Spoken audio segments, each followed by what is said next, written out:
Hello students, welcome to ദിശ academy. അപ്പം നമ്മൾ ഇന്ന് MTS സ്റ്റാറ്റിക് GK അതുമായിട്ട് ബന്ധപ്പെട്ട് കുറച്ച് ക്വസ്റ്റ്യൻസ് നമ്മളിന്ന് ഡിസ്കസ് ചെയ്യാൻ പോവുകയാണ്. നിങ്ങൾക്കറിയാം MTS നോട്ടിഫിക്കേഷൻ വന്നു, എല്ലാവരും അപ്ലൈ ചെയ്തെന്ന് ഞാൻ വിചാരിക്കുന്നു.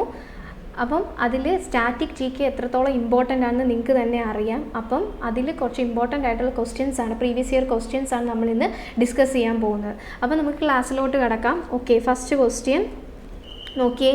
Who is the first female classical dancer in Indian history to be nominated as a member of Rajya Sabha, the upper house of the Parliament of India? ആരാണ്? ഇവിടെ ക്വസ്റ്റ്യൻ ആൻസർ ഓൾറെഡി ഡയറക്റ്റായിട്ട് കൊടുത്തിട്ടുണ്ട്. എന്താണ്, ആരാണ്? രുക്മിണി ദേവി അരുന്തേലാണ് എന്തെന്ന് പറയുന്നത്. രാജ്യസഭയിൽ ആദ്യമായിട്ട് നോമിനേറ്റ് ചെയ്യപ്പെട്ട ഫീമെയിൽ ക്ലാസിക്കൽ ഡാൻസർ, നമ്മുടെ ഇന്ത്യൻ ഹിസ്റ്ററിയിൽ തന്നെ ആദ്യമായിട്ട് നോമിനേറ്റ് ചെയ്യപ്പെട്ട ഫീമെയിൽ ക്ലാസിക്കൽ ഡാൻസർ എന്ന് ചോദിച്ചാൽ ആരാണ്? രുക്മിണി ദേവി അരുന്തേലാണ്. ഈ രുക്മിണി ദേവിയെ പറ്റി തന്നെ എന്താണ് പല എക്സാമുകൾക്കായിട്ട് പല രീതിയിൽ ക്വസ്റ്റ്യൻസ് ട്വിസ്റ്റ് ചെയ്ത് ചോദിച്ചിട്ടുണ്ട്. അപ്പോൾ ഇമ്പോർട്ടൻ്റ് ആയിട്ടുള്ള ക്വസ്റ്റ്യൻ ആണ്. അപ്പം രുക്മിണി ദേവിയായിട്ട് ബന്ധപ്പെട്ട കുറച്ച് പോയിൻറ്സും കൂടെ നമുക്ക് എന്ത് ചെയ്യണം, നോക്കണം. അപ്പം ഓക്കെ ആണോ? നമുക്ക് കുറച്ച് പോയിൻറ്റ്സ് നോക്കാം. നോക്കിയേ, രുക്മിണി ദേവി എന്ന് പറയുന്നത് ആരാണ്? ഒരു ഇന്ത്യൻ ക്ലാസിക്കൽ ഡാൻസറാണ്.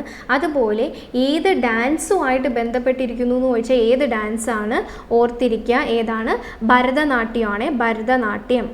ഇതും ഒരു ക്വസ്റ്റ്യൻ ആയിട്ട് ചോദിച്ചിട്ടുണ്ട്. അപ്പം ഏത് ക്ലാസിക്കൽ ഡാൻസുമായിട്ട് ബന്ധപ്പെട്ടിരിക്കുന്നു എന്ന് ചോദിച്ചാൽ ഏത് ക്ലാസിക്കൽ ഡാൻസാണ്? ഭരതനാട്യമാണ്. ഭരതനാട്യം ഏത് സ്റ്റേറ്റുമായിട്ട് ബന്ധപ്പെട്ടുള്ള ഡാൻസാണ്? നിങ്ങൾക്കറിയാം, തമിഴ്നാടുമാണ്. തമിഴ്നാടു ഭരതനാട്യം. ഓക്കെ ആണോ? ഇനി അടുത്തത് നോക്കിയേ, കലാക്ഷേത്ര ഫൗണ്ടേഷൻ, ചെന്നൈ അല്ലെങ്കിൽ മദ്രാസ് കലാക്ഷേത്ര ഫൗണ്ടേഷൻ ഫൗണ്ട് ചെയ്തതും ആരാണ്? രുക്മിണി ദേവി അരുന്തേലാണ്. അതേപോലെ ഇവർക്ക് കിട്ടിയിട്ടുള്ള അവാർഡ്സ് ഇമ്പോർട്ടൻ്റ് ആണ്. നോക്കിയേ, പത്മഭൂഷൺ കിട്ടിയിട്ടുണ്ട്. പത്മഭൂഷൺ വർഷം 1956. അതേപോലെ കാളിദാസ് സമ്മാന് വർഷം എന്നാണ്? 1984.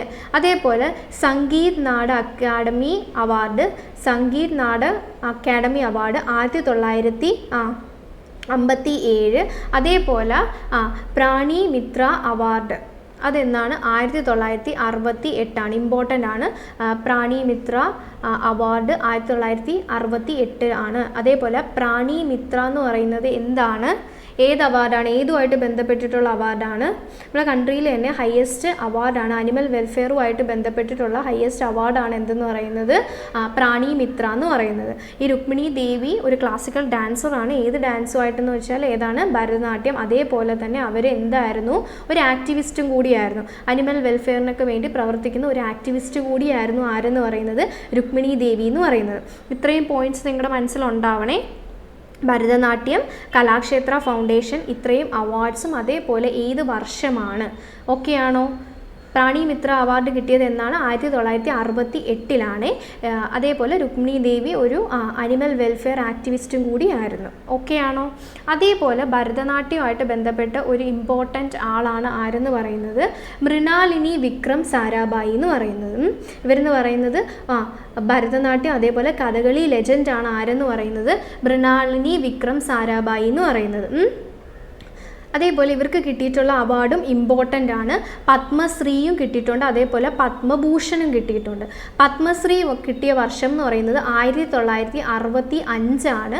അതേപോലെ പത്മഭൂഷൺ കിട്ടിയ അവാർഡ് എന്നാണ്? 1992. ഓക്കെ ആണോ? മൃണാലിനി വിക്രം സാരാഭായി ഒരു ഭരതനാട്യം അതേപോലെ കഥകളി ലെജൻഡാണ്. ആരെന്ന് പറയുന്നത്? മൃണാലിനി എന്ന് പറയുന്നത്. അതേപോലെ അവർക്ക് കിട്ടിയിട്ടുള്ള അവാർഡ്സ് ഏതൊക്കെയാണ്? പത്മശ്രീ അവാർഡ് കിട്ടിയിട്ടുണ്ട് 1965. അതേപോലെ പത്മഭൂഷൺ കിട്ടിയിട്ടുണ്ട് 1992. ഓക്കെ ആണോ? 1992. അതേപോലെ ശ്രദ്ധിക്കുക, ഇവർക്ക് പത്മവിഭൂഷൺ കിട്ടിയിട്ടില്ല. പത്മശ്രീയും പത്മഭൂഷണുമാണ് ആർക്ക് കിട്ടിയത്? മൃണാലിനി വിക്രം സാരാഭായിക്ക് കിട്ടിയത്. ഓക്കെ ആണോ? അപ്പം നമ്മൾ രണ്ടുപേരെയാണ് പഠിച്ചത്, രുക്മിണി ദേവിയെ പറ്റിയും അതേപോലെ ആരാണ്? മൃണാലിനി വിക്രം സാരാഭായി. ഓക്കെ ആണോ? ഇപ്പോൾ കേൾക്കുമ്പോൾ തന്നെ കേട്ട് പഠിച്ചു പോവുക, പിന്നത്തേക്ക് മാറ്റി വെക്കേണ്ട. ഓക്കെ ആണോ? ഇമ്പോർട്ടൻറ്റ് ക്വസ്റ്റ്യൻസാണ് നമ്മൾ ഡിസ്കസ് ചെയ്തുകൊണ്ടിരിക്കുന്നത്. നോക്കിയേ, അതേപോലെ MTSൻ്റെ ഓൺലൈൻ ക്ലാസ്സസ് നമ്മുടെ ദിശ ആപ്പിൽ അവൈലബിൾ ആണ്. നിങ്ങൾക്ക് ഡൗൺലോഡ് ചെയ്ത് നോക്കാം. ഡെമോ ക്ലാസ്സസും എല്ലാം അവൈലബിൾ ആണ്. അത് നോക്കിയിട്ട് നിങ്ങൾക്ക് പർച്ചേസ് ചെയ്യാം. അതേപോലെ മെൻറ്റർ സപ്പോർട്ടും റെക്കോർഡഡ് ക്ലാസ്സസും എല്ലാം അവൈലബിൾ ആണ്. എല്ലാം കറക്റ്റായിട്ട് പറഞ്ഞു പോകുന്നുണ്ട്. അപ്പോൾ നിങ്ങൾക്ക് എന്ത് ചെയ്യുക, ഡൗൺലോഡ് ചെയ്ത് നോക്കുക. ഓക്കെ ആണോ? അപ്പം നമുക്ക് അടുത്ത ക്വസ്റ്റ്യനിലോട്ട് പോവാം. രാത്വേ എന്ന് പറയുന്ന ഡാൻസ് ഫോം ഏത് ട്രൈബുമായിട്ട് ബന്ധപ്പെട്ടിരിക്കുന്നു എന്നാണ്. ഇന്ത്യയിൽ നമുക്കറിയാം ഒത്തിരി ട്രൈബ്സ് ഉണ്ട്, ട്രൈബൽ ഗ്രൂപ്പ്സ് ഉണ്ട്. അപ്പം അതിൽ ഏത് ട്രൈബുമായിട്ട് ബന്ധപ്പെട്ടിരിക്കുന്നു ഏതെന്ന് പറയുന്നത്? രാത്വേ എന്ന് പറയുന്ന ഡാൻസ് ഏത് ട്രൈബാണ്? ഇമ്പോർട്ടൻ്റ് ആണ്. മെവാട്ടിയാണ്. മെവാട്ടി എന്ന് പറയുന്ന ട്രൈബുമായിട്ട് ബന്ധപ്പെട്ടിരിക്കുന്ന ഡാൻസാണ് എന്തെന്ന് പറയുന്നത്? രാത്വേ ഡാൻസ് എന്ന് പറയുന്നത്. ഇനി ഈ ട്രൈബ് ഏത് സ്റ്റേറ്റിലാണെന്ന് വെച്ചാൽ ഏത് സ്റ്റേറ്റാണ്? ഹരിയാന എന്ന് പറയുന്ന സ്റ്റേറ്റിലാണ് എന്തുള്ളത്? മിവാട്ടി ട്രൈബൽ ഗ്രൂപ്പ്സ് ഉള്ളത്. അവരുടെ ഒരു ഡാൻസ് ഫോമാണ് എന്തെന്ന് പറയുന്നത്? രാത്വേ എന്ന് പറയുന്നത്. ഓക്കെ ആണോ? ഇനി നമുക്ക് ഹരിയാനയുടെ കുറച്ചു ഡാൻസ് ഫോംസ് ഏതൊക്കെയാണെന്ന് നോക്കാം. ഓക്കെ ആണോ? ഒന്ന് രാത്വേ ആണ്. അടുത്തത് നോക്കിയേ ധമാൽ എന്ന് പറയുന്നത് ഹരിയാനയിലെ ഒരു ഡാൻസ് ഫോമാണ്. ഇതെന്ന് പറയുന്നത് നമ്മുടെ മഹാഭാരത യുദ്ധം നടക്കുന്ന ആ ഒരു സമയം തൊട്ടേ പ്രാക്ടീസ് ചെയ്യപ്പെടുന്ന ഒരു ഡാൻസ് ഫോമാണ് എന്തെന്ന് പറയുന്നത്? ധമാൽ ഡാൻസ് എന്ന് പറയുന്നത്. ഓക്കെ ആണോ? ഏൻഷ്യൻ ഡാൻസ് ആണ്, പണ്ടുതൊട്ടേ ഉള്ള ഡാൻസ് ആണ് ഏതെന്ന് പറയുന്നത്? ധമാൽ. ഇതെവിടെയാണ്? ഹരിയാനയിലാണ് ധമാൽ ഡാൻസ് ഉള്ളത്. അതേപോലെ ഖോരിയ എന്ന് പറയുന്ന ഡാൻസും എവിടെയാണ്? ഹരിയാനയിലുള്ളതാണ്. ഈ സാധാരണ എങ്ങനെയാണ് ഈ വെഡ്ഡിങ്സ് അതേപോലെ കല്യാണം ഫെസ്റ്റിവൽ അങ്ങനത്തെയൊക്കെ സമയത്ത് സ്ത്രീകൾ മാത്രം പെർഫോം ചെയ്യുന്ന ഒരു ഡാൻസാണ് എന്തെന്ന് പറയുന്നത്? ഖോരിയ ഡാൻസ് എന്ന് പറയുന്നത്. ഓക്കെ ആണോ? അതേപോലെ ദഫ് എന്ന് പറയുന്ന ഡാൻസ് ഒരു സീസണൽ ഡാൻസാണ്. അപ്പം ഈ 3 ഡാൻസും എവിടെയാണുള്ളത്? ഹരിയാനയിലാണ്. ഓർത്തിരിക്കുക. അതേപോലെ ഒരു ഇമ്പോർട്ടൻ്റ് ആയിട്ടുള്ള ഡാൻസാണ് ഏതെന്ന് പറയുന്നത്? ലൂർ ഡാൻസ് എന്ന് പറയുന്നത്. ലൂർ ഡാൻസ് ഇമ്പോർട്ടൻ്റ് ആണ്. ഒരു ട്രഡീഷണൽ ഫോക്ക് ഡാൻസ് ആണ്. സ്ത്രീകൾ മാത്രം പെർഫോം ചെയ്യുന്ന ഒരു ഡാൻസാണ് എന്തെന്ന് പറയുന്നത്? ലൂർ ഡാൻസ് എന്ന് പറയുന്നത്. എവിടെയാണ്? ഹരിയാനയിലാണ്. ഇനി ലൂർ എന്ന് പറയുന്നത് എന്താണ്? ഈ ഹരിയാനയിൽ ബാംഗ്ര എന്ന് പറയുന്ന ഏരിയയിൽ ഉള്ള ഗേൾസ് അവരെ ലൂർ എന്നാണ് പറയുന്നത്. അവർ പെർഫോം ചെയ്യുന്ന ഡാൻസ് ആയതുകൊണ്ടാണ് നമ്മൾ എന്തെന്ന് പറയുന്നത്? ലൂർ ഡാൻസ് എന്ന് പറയുന്നത്. ഈ സാധാരണ ഈ ഹോളി ഫെസ്റ്റിവൽ ഇല്ലേ, അതുമായിട്ട് ബന്ധപ്പെട്ടിട്ട് പെർഫോം ചെയ്യാറുണ്ട്. ഏതെന്ന് പറയുന്നത്? ഈ ലൂർ ഡാൻസ് പെർഫോം ചെയ്യാറുണ്ട്. ഇനി ഏത് മന്തിലാണെന്ന് ചോദിച്ചാൽ ഏത് മന്തിലാണ്? ഫൽഗുണ മന്തിലാണ് എന്ത് ചെയ്യുന്നത്? ലൂർ ഡാൻസ് പെർഫോം ചെയ്യുന്നത്. മാസം ഏകദേശം ഒരു ഫെബ്രുവരി മാർച്ച് ടൈമിലായിരിക്കും എന്ത് ഈ ലൂർ ഡാൻസ് പെർഫോം ചെയ്യുന്നത്. ഓക്കെ ആണോ? ഈ ലൂർ ഡാൻസ് സാധാരണ പെർഫോം ചെയ്യുന്നത് ഫീമെയിൽ മാത്രമാണ്, വിമൻ മാത്രമാണ്. ഹരിയാനയിലാണ്. ഹരിയാനയിൽ ഏത് ഏരിയയിലാണെന്ന് ചോദിച്ചാൽ ഏതാണ്? ബാംഗ്ര ഏരിയയിലാണ്. ഇനി അവിടുത്തെ ഗേൾസിനെ ആ ലൂർ എന്ന് പറയുന്നത് അവർ പെർഫോം ചെയ്യുന്ന ഡാൻസ് ആയതുകൊണ്ടാണ് നമ്മൾ എന്തെന്ന് പറയുന്നത്? ലൂർ ഡാൻസ് എന്ന് പറയുന്നത്. സാധാരണ ഹോളി ഫെസ്റ്റിവലിൻ്റെ സമയത്താണ് എന്ത് ചെയ്യുന്നത്? ഈ ലൂർ ഡാൻസ് പെർഫോം ചെയ്യപ്പെടാറുള്ളത്. അതേപോലെ ഏത് മന്തിലാണെന്ന് പറഞ്ഞാൽ ഫൽഗുണയാണ്. അതേപോലെ ഏത് ഫെബ്രുവരി മാർച്ച് മന്ത്സ് ആണ്. അതേപോലെ ഇതെന്ന് പറയുന്ന ഒരു എന്താണ്? ഹാർവസ്റ്റിംഗ് ഫെസ്റ്റിവൽ ആണ്. ഹാർവസ്റ്റിംഗ് ഫെസ്റ്റിവലാണ്. കൊയ്യുന്ന സമയത്ത് ആ ഒരു ഫെസ്റ്റിവലാണ് എന്തെന്ന് പറയുന്നത്. ഇനി ഏത് ക്രോപ്പാണെന്ന് വെച്ചാൽ ഏത് ക്രോപ്പാണ്? റാബി ക്രോപ്പിൻ്റെ ഹാർവസ്റ്റിംഗ് ടൈമിലാണ് എന്ത് നടക്കുന്നത്? ഈ ഒരു ഡാൻസ് പെർഫോം ചെയ്യുന്നത്. ഓക്കെ ആണോ? അപ്പം നമ്മൾ ഇത്രയും നേരം പറഞ്ഞ ഏതൊക്കെയാണ്? രാത്വേ ഹരിയാനയിലാണ്. അതേപോലെ ധമാൽ, ഖോരിയ, ദപ്പ്. അതേപോലെ ഇമ്പോർട്ടൻ്റ് ആയിട്ടുള്ള ഡാൻസാണ് എന്തെന്ന് പറയുന്നത്? ലൂർ ഡാൻസ് എന്ന് പറയുന്നത്. ഓക്കെ ആണോ? അതേപോലെ ക്രോപ്സ് നിങ്ങൾക്ക് അറിയാവോ? നമ്മുടെ ഇവിടെ മെയിൻലി സാധാരണ എങ്ങനെയാണ്? 3 തരത്തിലുള്ള സീസണൽ ക്രോപ്സ് ആണ് ഉള്ളത്. ഏതൊക്കെയാണ്? നിങ്ങൾക്ക് അറിയാം ഏതൊക്കെയാണ്? ഓൾറെഡി നിങ്ങൾ പഠിച്ചിട്ടുണ്ടാവണം. അല്ലെങ്കിൽ നമുക്ക് ജസ്റ്റ് ഒന്ന് നോക്കാം. ഏതൊക്കെയാണ്? 3 റാബി 1, അതേപോലെ കാരിഫ്, അതേപോലെ സെയ്ദ്. ഈ 3 തരത്തിലുള്ള സീസണൽ ക്രോപ്സ് ആണ് ഉള്ളത്. അതിൽ റാബി എന്ന് പറയുന്നത് വിതയ്ക്കുന്ന ഏത് സമയത്താണ്? ഒക്ടോബർ ഡിസംബർ ടൈമിലാണ് എന്ത് ചെയ്യുന്നത്? സോ ചെയ്യുന്നത്. അതേപോലെ കൊയ്യുന്ന ഹാർവെസ്റ്റ് ചെയ്യുന്ന മന്ത് ഏതൊക്കെയാണ്? ഏപ്രിലും ജൂണും ആണ്. ഓക്കെ ആണോ? ഒക്ടോബർ ഡിസംബർ അതേപോലെ ഏപ്രിൽ ജൂണിലാണ് എന്ത് ചെയ്യുന്നത്? ഹാർവെസ്റ്റ് ചെയ്യുന്നത്. അതേപോലെ കാരിഫ് എന്ന് പറയുന്ന ക്രോപ്പ് റാബിയിലാണ് ഏത് വരുന്നത്? നമ്മുടെ വീറ്റൊക്കെ വരുന്നത് ഏതാണ്? റാബിയിലാണ്. അതേപോലെ കാരിഫിലാണ് എന്ത് വരുന്നത്? റൈസൊക്കെ വരുന്നത്. ഓക്കെ ആണോ? റൈസൊക്കെ വരുന്നത്. അതേപോലെ അത് സോ ചെയ്യുന്നത് ജൂൺ ജൂലൈ മാസങ്ങളിലാണ്. അതേപോലെ ഹാർവെസ്റ്റ് ചെയ്ത് കൊയ്തെടുക്കുന്നത് എപ്പോഴാണ്? സെപ്റ്റംബർ ഒക്ടോബർ മാസങ്ങളിലാണ്. ഇനി സെയ്ത് ഇതെന്ന് പറയുന്നത് റാബിയുടെയും കാരിഫിൻ്റെ ഇടയിൽ വരുന്നതാണ്. ഇതിന് എക്സാമ്പിൾ വെജിറ്റബിൾസ് ഒക്കെയാണ്. വെജിറ്റബിൾസ് ഇത് സോ ചെയ്യുന്ന ഹാർവെസ്റ്റ് ചെയ്യുന്ന മാസം എന്ന് പറയുന്ന ഒരു മാർച്ച് ജൂലൈൻ്റെ ഇടയിലായിരിക്കും. ഓക്കെ ആണോ? റാബി കാരിഫിൻ്റെ ഇടയിലായിട്ടാണ് ആര് വരുന്നത്? സെയ്ത് വരുന്നത്. ഇങ്ങനത്തെ 3 തരത്തിലുള്ള സീസണൽ ക്രോപ്സ് ആണ് സാധാരണ കാണപ്പെടുന്നത്. അതിൽ ഈ റാബി ക്രോപ്സ് ഹാർവെസ്റ്റ് ചെയ്യുമ്പോൾ ഹരിയാനയിൽ ഈ ബാഗ്ര എന്ന് പറയുന്ന ഏരിയയിൽ ഉള്ള ഡാൻസ് ഫോമാണ് ഏതെന്ന് പറയുന്നത്? ലൂർ എന്ന് പറയുന്നത്. ഓക്കെ ആണോ? അപ്പം അടുത്ത ക്വസ്റ്റ്യനിലോട്ട് പോവാം. ഇത് നോക്കിയേ, നമ്പർ ഓഫ് പ്ലെയേഴ്സ് ഇൻ ഫുട്ബോളിൽ എത്ര പ്ലെയേഴ്സാണുള്ളത്? ഫുട്ബോളിൽ നിങ്ങൾ ഗെയിംസൊക്കെ കാണുന്ന ആൾക്കാരാണെങ്കിൽ നിങ്ങൾക്ക് അറിയാം ഫുട്ബോളിൽ എത്രയാണ്? 11 പ്ലെയേഴ്സാണുള്ളത്. അപ്പം അതുമായിട്ട് ബന്ധപ്പെട്ട് അതേപോലെ കുറച്ച് ഗെയിംസ് ആയിട്ട് ബന്ധപ്പെട്ടിട്ടുള്ള എത്ര എണ്ണം പ്ലെയേഴ്സാണ് ഉള്ളതെന്ന് നമുക്ക് നോക്കാം. നോക്കിയേ, ബേസ്ബോളും ഖോഖോയിലും എത്ര പ്ലെയേഴ്സാണുള്ളത്? 9 പ്ലെയേഴ്സാണുള്ളത്. അതേപോലെ റമ്പിയിലാണെങ്കിൽ എത്രയാണ്? 15 പ്ലെയേഴ്സാണുള്ളത്. ഇനി പോളോയിൽ പറയുന്നത് എത്രയാണ്? 4 പേരാണുള്ളത്. അതേപോലെ വാട്ടർ പോളോ അല്ലെങ്കിൽ നെറ്റ് ബോൾ എത്രയാണ്? 7 പേരാണ്. അതേപോലെ കബഡി നിങ്ങൾക്ക് എല്ലാം കണ്ടിട്ടുള്ളതാണ്. കബഡി എത്ര പേരാണ്? 7 പേരാണ്. അതേപോലെ നമ്മൾ സാധാരണ ഉള്ള ഹോക്കി, ഫുട്ബോൾ, ക്രിക്കറ്റ് ഒക്കെ എല്ലാവരും കാണുന്നതല്ലേ? ഹോക്കി, ഫുട്ബോൾ, ക്രിക്കറ്റിലൊക്കെ എത്രയാണ്? 11. ഇമ്പോർട്ടൻ്റ് ആണ്. 11 പ്ലെയേഴ്സാണുള്ളത്. അതേപോലെ വോളിബോളിൽ എത്രയാണ്? ഇത് രണ്ടും കൂടി തിരിഞ്ഞു. വോളിബോൾ 6ഉം അതേപോലെ ബാസ്കറ്റ് ബോളിൽ എത്രയാണ്? 5 പ്ലെയേഴ്സുമാണ് ഉള്ളത്. ഓക്കെ ആണോ? അപ്പം ഫുട്ബോളിൽ എത്ര പ്ലെയേഴ്സ് ഉണ്ടെന്ന് ചോദിച്ചാൽ എത്രയാണ്? 11. ഫുട്ബോളിലെ പോലെ തന്നെ ഹോക്കിയിലും ക്രിക്കറ്റിലൊക്കെ എത്രയാണ്?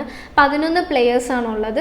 അതേപോലെ വോളിബോളിൽ 6ഉം ബാസ്കറ്റ് ബോളിലും 5ആണ്. വാട്ടർ പോളോ നെറ്റ് ബോളിൽ 7, കബഡിക്കും 7 തന്നെയാണ്.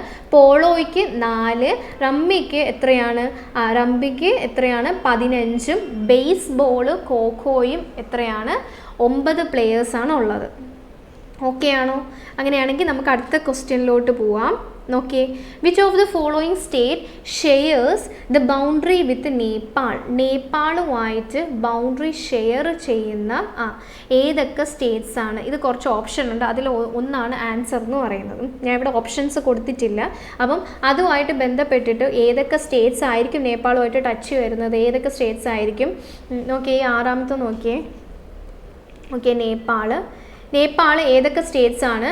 നമ്മുടെ ബീഹാർ, ഉത്തരാഖണ്ഡ്, UP, സിക്കിം, വെസ്റ്റ് ബംഗാൾ. ഇത് സത്യത്തിൽ നിങ്ങൾ എങ്ങനെയാണ് പഠിക്കേണ്ടത്? മാപ്പ് വെച്ചിട്ട് വേണം നിങ്ങളിത് പഠിക്കാനായിട്ട്. ഓക്കെ ആണോ? ഇവിടെ ഇങ്ങനെ പറയുകയാണ് ചെയ്യുന്നത്. ഇപ്പം നിങ്ങൾക്ക് അല്ലാതെ ഓരോ ക്ലാസ് എടുത്ത് നോക്കിക്കഴിഞ്ഞാൽ നിങ്ങൾ ആപ്പിൽ പോയിട്ട് ക്ലാസ് നോക്കുവാണെങ്കിൽ അതിൽ നിങ്ങൾക്ക് ഓരോ മാപ്പ് വെച്ചിട്ട് കറക്റ്റ് ഇത് പറഞ്ഞ് തരുന്നുണ്ട്. ഓക്കെ ആണോ? അപ്പം ഇവിടെ ഇത്രയും സ്റ്റേറ്റ്സിൻ്റെ കൊടുത്തിട്ടുണ്ട്. ഇത്രയും സ്റ്റേറ്റ്സ് അല്ല, ഇത്രയും കൺട്രിയുടെ കൊടുത്തിട്ടുണ്ട്, ഏതൊക്കെ സ്റ്റേറ്റ്സുമായിട്ട് ടച്ച് ചെയ്ത് പോകുന്നുണ്ടെന്ന്. ഓക്കെ ആണോ? അപ്പോൾ നിങ്ങൾ പഠിക്കുമ്പോൾ ശ്രദ്ധിക്കുക എന്ന് വെച്ചാൽ മാപ്പ് വെച്ച് പഠിക്കുക. അപ്പോൾ നിങ്ങളുടെ ബ്രെയിനിലോട്ട് അത് പെട്ടെന്ന് ക്യാച്ച് ആവും. ഓക്കെ ആണോ? അപ്പം ഇവിടെ നോക്കിയേ, അഫ്ഗാനിസ്ഥാൻ ആണെങ്കിൽ അഫ്ഗാനിസ്ഥാൻ്റെ ക്യാപിറ്റൽ എന്താണ്? കാബൂളാണ് എന്തെന്ന് പറയുന്നത്? അഫ്ഗാനിസ്ഥാൻ്റെ ക്യാപിറ്റൽ എന്ന് പറയുന്നത്. ടച്ച് ചെയ്യുന്നത് എവിടെയാണ്? ലഡാക്കിലാണ്. അതേപോലെ നോക്കിയേ, ബംഗ്ലാദേശ് ആണെങ്കിലോ ക്യാപിറ്റൽ ധാക്കയാണ്. അതേപോലെ ഏതൊക്കെ സ്റ്റേറ്റ്സ് ആണ്? വെസ്റ്റ് ബംഗാൾ, മേഘാലയ, മിസോറാം, ത്രിപുര, ആസാം. ഓക്കെ ആണോ? ആസാം. അതേപോലെ ഭൂട്ടാൻ്റെ ക്യാപിറ്റൽ എന്താണ്? ടിംപു. അതേപോലെ ഏതൊക്കെ സ്റ്റേറ്റ്സ് ആണ്? വെസ്റ്റ് ബംഗാൾ, സിക്കിം, അരുണാചൽ പ്രദേശ്, ആസാം. ഇത്ര സ്റ്റേറ്റ്സ് ആണ്. അതേപോലെ ചൈനയുടെ ക്യാപിറ്റൽ എന്താണ്? ബീജിംഗ് ആണ്. ഇനി ഏതൊക്കെയാണ്? ലഡാക്ക്, അതേപോലെ ഹിമാചൽ പ്രദേശ്, ഉത്തരാഖണ്ഡ്, സിക്കിം, അരുണാചൽ പ്രദേശ്, ഇത്രയും സ്റ്റേറ്റ്സ് യൂണിയൻ ടെറിട്ടറിയാണ് വരുന്നത്. ഓക്കെയാണോ? അതേപോലെ മ്യാൻമറിൻ്റെ ക്യാപിറ്റൽ എന്തുവാണ്? നൈപ്പിഡോ ആണ് എന്തെന്ന് പറയുന്നത്.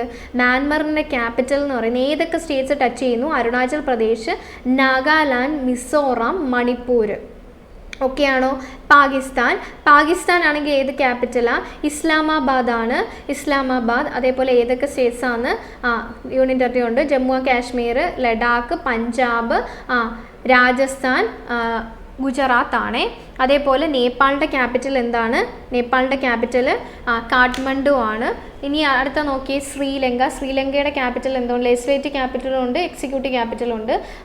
ജയവർദ്ധന കോട്ടയാണ് എന്തെന്ന് പറയുന്നത്? ലെജിസ്ലേറ്റീവ് ക്യാപിറ്റൽ എന്ന് പറയുന്നത്. കൊളംബോ ആണ് എന്തെന്ന് പറയുന്നത്? Executive capital. അതേപോലെ മാൽദീവ്സിൻ്റെ ക്യാപിറ്റൽ എന്താണ്? മാലിയാണ്. ശ്രീലങ്കയെ സെപ്പറേറ്റ് ഇന്ത്യയെ സെപ്പറേറ്റ് ചെയ്യുന്ന എന്താണ്? ഗൾഫ് ഓഫ് മാന്നാറാണ്. അപ്പോൾ അത് നിങ്ങൾ വായിച്ച് പഠിക്കുക. ഓക്കെ ആണോ? അപ്പം ഇതെല്ലാം ഇമ്പോർട്ടൻ്റ് ആണ്. എത്ര സ്റ്റേറ്റ്സ് വീതം ബൗണ്ടറി കീപ്പ് ചെയ്യുന്നുണ്ട്, ഏതൊക്കെ സ്റ്റേറ്റ്സ് ആണ് എന്ന് അറിഞ്ഞിരിക്കണം. അപ്പം മാപ്പ് വെച്ചിട്ട് വ്യക്തമായിട്ട് എന്ത് ചെയ്യുക, ഇന്നതൊക്കെയാണ് സ്റ്റേറ്റ്സ് എന്ന് നോക്കി പഠിക്കുക. മാപ്പ് നോക്കി തന്നെ പഠിക്കണം, എന്നാലേ നിങ്ങളുടെ മനസ്സിൽ നിൽക്കത്തുള്ളൂ. ഓക്കെ ആണോ? അങ്ങനെയാണെങ്കിൽ നമുക്ക് അടുത്ത ക്വസ്റ്റ്യനിലോട്ട് പോവാം. നോക്കിയേ, who among the following is the author of the book Red Earth Pouring Rain, a novel? ആരാണ്? ഓക്കെ, ആൻസർ ഇവിടെ തന്നെ കൊടുത്തിട്ടുണ്ട്. ആരാണ്? വിക്രം ചന്ദ്രയാണ് എന്തെന്ന് പറയുന്നത്? ഈ red earth pouring rain A novel എന്ന് പറയുന്ന ബുക്കിൻ്റെ ഓതർ എന്ന് പറയുന്നത്. നിങ്ങൾക്ക് പ്രീവിയസ് ആയിട്ട് ചോദിച്ചിട്ടുള്ളതാണ്, ഇമ്പോർട്ടൻ്റ് ആണ്.